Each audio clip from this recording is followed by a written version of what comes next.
जे कोणाला दाखवावं असं वाटत नाही, वाचावं असं वाटत नाही, ते दाखवणं किंवा ते छापणं हीच खरी पत्रकारिता आहे. बाकी सगळा केवळ आणि केवळ जनसंपर्क आहे. जॉर्ज ऑरवेल, ॲनिमल फार्म 1984 ही ज्यांची प्रसिद्ध पुस्तकं आहेत, त्यांचं हे मत आहे. त्यामुळे कदाचित आम्ही जी भूमिका मांडतो ती अनेकांना आवडते, अनेकांना आवडत नाही. मी राजकीय व्यक्तिमत्वांबद्दल, सरकारबद्दल बोलत नाही, प्रेक्षकांबद्दल बोलतो आहे. आमची मतं कदाचित अनेकांना आवडली असेल, अनेकांना आवडली नसेल, पण आम्ही ती ठामपणे मांडण्याचा इथे प्रयत्न केला आहे. जनतेसाठी आवाज आम्ही उठवण्याचा प्रयत्न केला आहे. मुंबईत काय म्हणतो, आपण पुण्याला गेलो, छत्रपती संभाजीनगरला गेलो, आता मुंबईत जायचं आहे मला. माझी सहकारी ज्योत्स्ना गंगडे माझ्यासोबत जोडली जाते, तिच्यासोबत देखील मुंबईचे काही लोक आहेत. मुंबईचा आवाज आहे. काय म्हणताय, काय प्रतिक्रिया आहे ज्योत्स्ना मुंबईतून, मुंबईकरांची? ते कसे बघतायत या 30 दिवसांच्या बंदीकडे? कमलेश सर, हा खूप मोठा लोकशाहीला धक्का होता आणि फक्त लोकशाही चॅनललाच नव्हे तर भारतीय लोकशाहीला खूप मोठा धक्का होता. कारण आपण अनेक लोकांशी बोलले ज्यांनी खरोखर या प्रतिक्रिया दिलेल्या होत्या की लोकशाही चॅनल हे असं 30 दिवसांसाठी किंवा इव्हन तासाभरासाठी सुद्धा बंद होणं हे खरोखरच, कारण लोकशाही या चॅनलनी फक्त काही ठराविक बातम्या दाखवल्या नाही आहेत. आपण म्हटल्याप्रमाणे अनेक वेळा शेतकऱ्यांच्या सुद्धा बातम्या दाखवलेल्या आहेत. अरुण खरमाटे जे सांगली जिल्ह्यातील सरपंच आहेत, आपण त्यांच्याशी बोलणार आहोत. अनेक गावाकडची लोक जे आहेत त्यांनी सुद्धा खंत व्यक्त केलेली आहेत. स्वतः सरपंच आपल्या सोबत आहेत. अरुण खरमाटे सर, कसं बघता लोकशाही चॅनल जे आहे ते अचानकपणे 30 दिवसांचं बंद करा म्हणून नोटीस आलेली आहे? खरं तर शिल्पकार यशवंतराव चव्हाणांच्या मुशीमध्ये तयार झालेला हा महाराष्ट्र आहे. विचारावरती प्रेम करणारा हा महाराष्ट्र आहे. अशा एका चॅनेलला एक नाही 2 वेळा 3 वेळा टार्गेट केलं जातं, त्याच्यावरती बंदी आणली जाते. आम्हाला कळत नाही. आम्ही गावाकडची माणसं आहोत. महाराष्ट्रामध्ये एखाद्या माध्यमाचा आवाज बंद करणं म्हणजे काय आहे, नेमकं लोकशाहीचं काय चुकलं हेही जनतेसमोर येणं काळाची गरज आहे.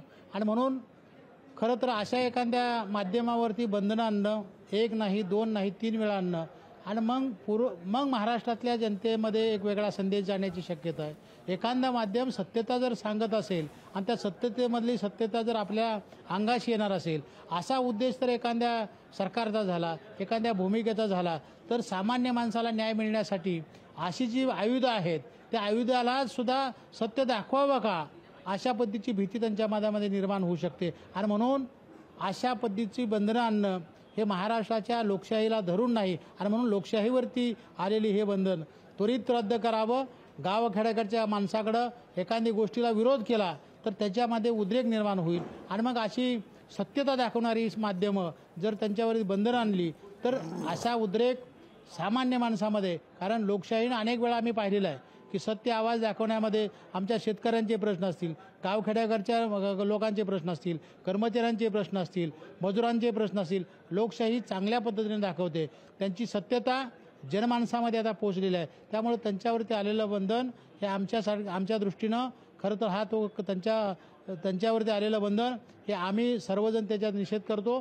तात्काळ शासनाने याचा फेरविचार करून लोकशाही चॅनलची पूर्व जे स्वातंत्र्यता आहे ती त्याच्यावर अबाधित त्यांनी ठेवावी आणि त्यांचं चॅनेल तात्काळ चालू करावं, अशा पद्धतीची भूमिका मी लोकशाही मानणारा एक लोकनियुक्त सरपंच या नात्यानं या ठिकाणी महाराष्ट्र शासनाला विनंती करतो. सागर भोसले आपल्यासोबत आहे, जिल्हा परिषदेचे माजी सदस्य आणि इंदापूरमधून आहेत. सर, ही दंडेलशाही वाटते तुम्हाला? कारण निवडणुका तोंडावर आहे, अनेक वेळा आम्ही शेतकऱ्यांचे आवाज उचललेत, जनसामान्यांचे आवाज उचललेत आणि अशामध्ये अशा प्रकारची नोटीस येणं, एका क्षणात चॅनल बंद करणं, कसं बघता याकडे?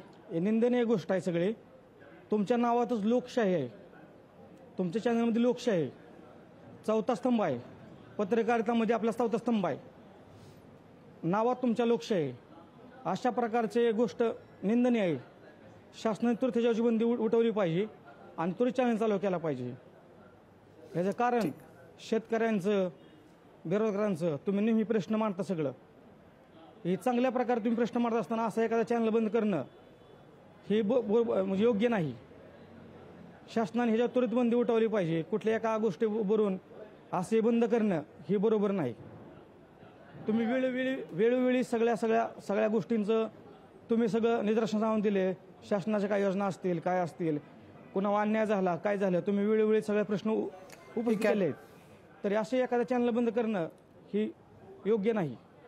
आपण बघतोय कमलेश सर, अगदी गावखेड्यातून जे लोक मुंबईला आलेत आणि जे पदावरती आहेत, जे लोकप्रतिनिधी आहेत, अशांनी सुद्धा खंत व्यक्त केलेली आहे. लोकशाहीवरती हा घाला आहे, दंडेलशाही चालू आहे की काय, असाच सवाल आता गावखेड्याचे प्रतिनिधी सुद्धा विचारताना पाहायला मिळतात.